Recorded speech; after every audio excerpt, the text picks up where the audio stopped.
Hey, DJ here. I hope you're doing fine. It's been a while and the Behringer interface has found a new home.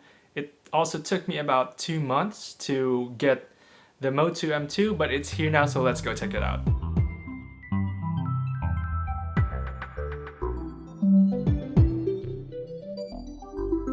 First, let's see what's on the package and then try it out with the guitar and a dynamic mic on the iPad, and then I'll share my first impressions and thoughts with you.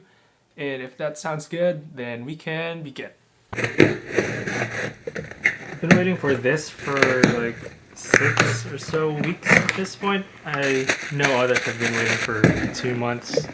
It's because of what's happening, the production's slowing down, but what can I say? Here we have the unit. Hard to USB cable. And the unit itself, let's see. It's surprisingly light. Okay, I was planning on directing the output directly to the camera, but then I won't be able to hear it. I don't have my splitter with me at the moment, so I'll just overlay the audio. I'll record my screen too.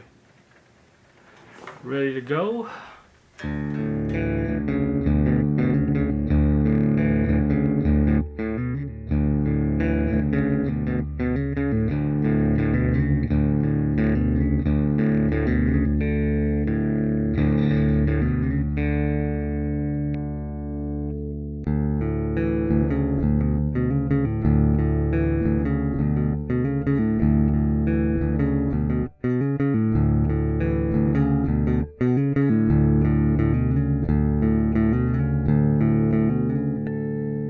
Pretty good build quality. I just feel that the Behringer would take a bit more beatings compared to this. However, it's just sitting on a desk anyway, so it shouldn't really matter. And what I'm concerned with actually is the knobs. They have great dampening that allows for precise controls, except for the big monitor knob that is loose for some reason. I don't know if it's just mine, but that's what I have. Anyway, the two gain knobs for your microphone for input 1 and input 2 have a little give to them, so if I push them a little, they depress a little. I'm not sure if I'm ignorant and that's just by design, but that's what I got.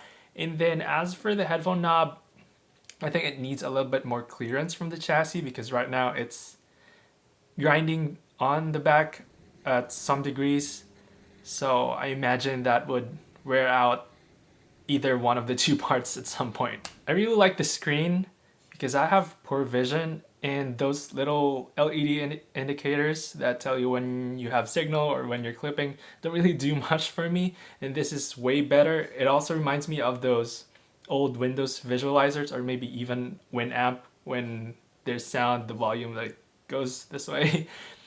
It would even be better though if it had an indicator for, say, negative 12 dB, negative 18, or maybe something that the user can set.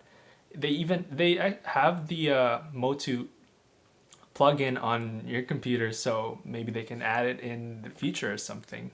For guitar, I'm finding the MOTU to be cleaner and clearer compared to my Behringer back then, and by that I mean there's less background noise and there's more clarity to it. And that might actually be attributed to the higher sampling rate and bit depth that this one has, as well as, of course, the internals. It's been great so far with vocals. However, compared to when I was using the Samson dynamic mic with the Behringer, I'm perceiving a slightly less warm sound.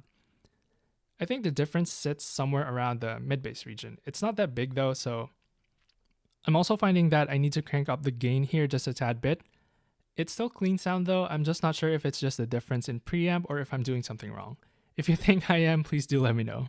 Now, playback. This is actually what piqued my interest with the MOTU M2. I never really liked the sound of my Behringer as I find it to be lacking in clarity. Now when I got this, I immediately loaded up Gorenge by Lisa, the Japanese singer, and I find that I prefer this over the sound of my dedicated DAC. So that is now out for sale. If you missed it in the spec sheet, it has an S-Saber DAC chip. Now there's more to sound reproduction than just the chip alone, like say the implementation and the amplification stage, but I feel that it's still worth noting. And then I know that saying cleaner and clearer is very vague to describe the sound, so the other way that I could describe it is that if I take the previous sound that I'm getting, even on the Behringer or the S-DAC, it's like taking that sound and then running it through a hint of noise filter and a little bit of compression. I guess the other word for it is that it's more refined.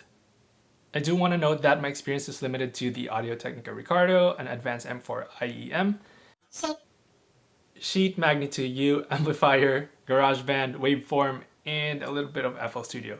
I've never tried, say, Logic Pro as a DAW, and then say a higher end recording interface like the Mix Pre 3 or Apollo, so take my experience and my thoughts with a dash of salt. Anyway, if you're looking for an all-in-one device, I think the MOTU M2 is a good piece to start with. Considering how the price of a recording interface, a decent DAC, and an amp can stack up, I think $170 is a decent offer for what you're getting here.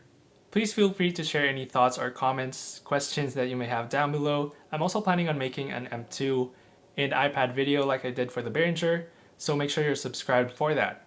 Anyway, that's about it for this one. I hope you stay safe, wash your hands, and wear a mask so we can see each other on the next one.